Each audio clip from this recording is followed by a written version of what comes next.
Saranno accompagnate da Giampaolo Piredda all'organetto diatonico e ci propongono due balli del loro repertorio. Apriranno col tipico ballo di Oniferi, e sto parlando del ballo zoppo, e a seguire ci proporranno su Passu Torrau. Accompagnati da Giampaolo Piredda vi lascio in compagnia del gruppo Sarballarianas di Oniferi.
Sarballariana Stioniferi che ci hanno proposto sul ballo zoppo e proseguono la loro esibizione con sul ballo a Passo Torrao, accompagnati da Giampaolo Piretta all'organetto diatonico. Sarballariana Stioniferi.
Sarballariana sti Oniferi che ci hanno regalato il loro ballo a Passo Torrao.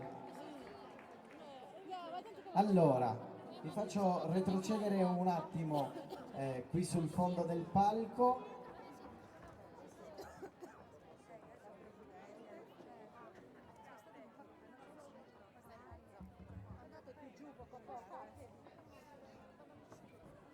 Come vedete ho le mie assistenti di palco che devono consegnarvi la targa, però io ne voglio approfittare perché questo qua è per voi da parte del gruppo di Gesturi, però io ne vorrei approfittare, se ha piacere, di raggiungerci sul palco la signora Maria Laura, la mamma di Luigi appunto, perché le amiche di Oniferi hanno pensato di offrire questo piccolo omaggio floreale come vicinanza, giusto?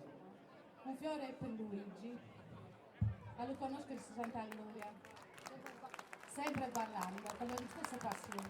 Certo, la signora, eccola che ci raggiunge sul palco, è un piccolo